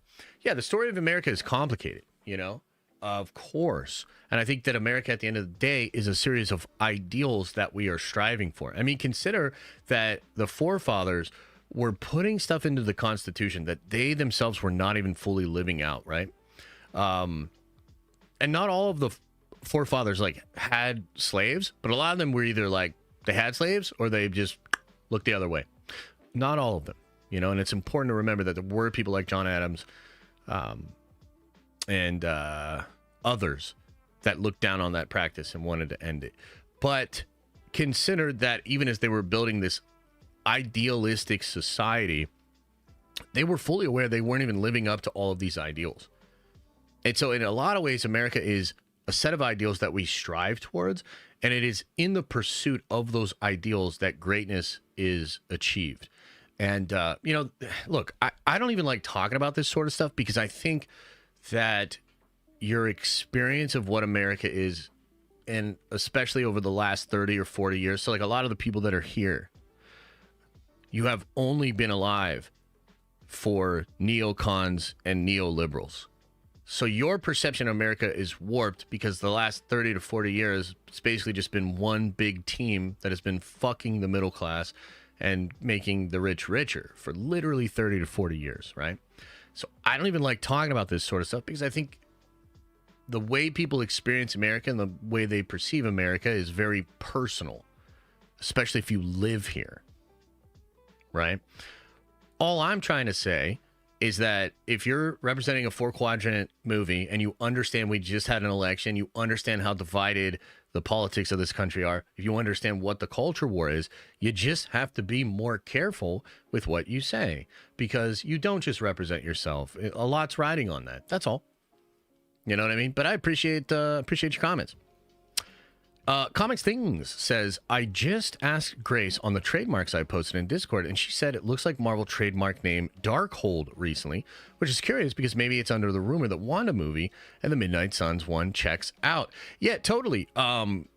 That's really interesting, and that could absolutely be the case. And by the way, I appreciate you taking some of my criticisms of you in stride and actually trying to do better research and vet your stuff a little bit better. That's cool, man. That's very admirable of you. So appreciate it. Check this trailer out. I think it could resurrect major careers, people saying. Oh man, I don't know if I want to watch that. We're about to end the stream, but appreciate it. Let's see here. Anything else over here on Twitch? I just want to say I appreciate you guys, man. Thank you. Thank you. Thank you. Thank you. Let's see here. J Mike Gaming says, bro, hope all is well. Been a little bit since I've caught a stream. How's double duty dad life? Also, dude, you got to slow down in the gym. I can't keep up. It's wild over here, man. You know, it's truly barely keeping my head above water. But I kind of also thrive in chaos. So I'm trying not to like get too down about it and just keep it moving, you know, keep it moving, keep it flowing, try to knock stuff off as it comes my way, keep focused on the large goals. But yeah, I'm doing good. Hey, dude, I'll tell you, it can all be crazy. And then I get to hold Athena at the end of the day, or maybe a little bit when I end the stream.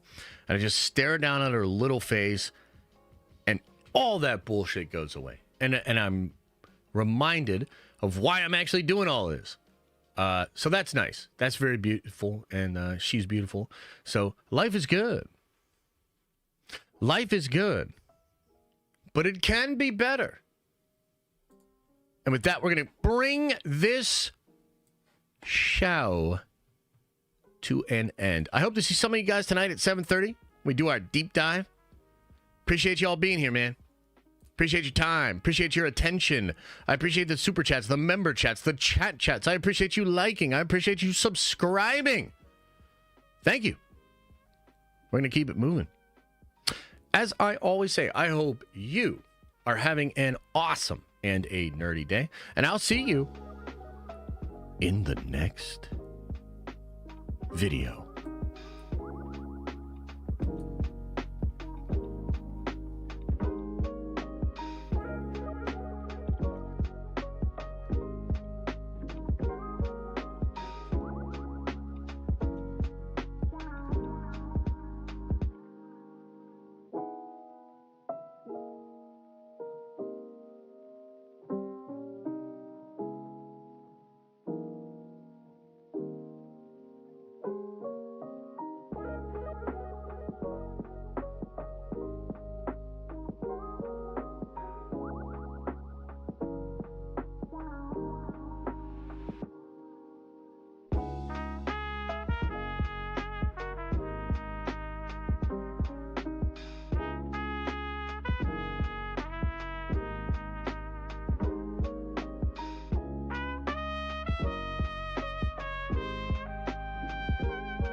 Is everybody gone? Did everybody leave? Leave.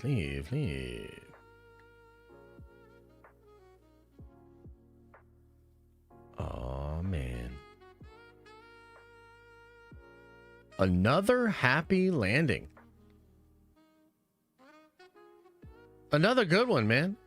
Hey, real talk, though. Are these Marvel actors ever gonna shut the fuck up? Wouldn't that be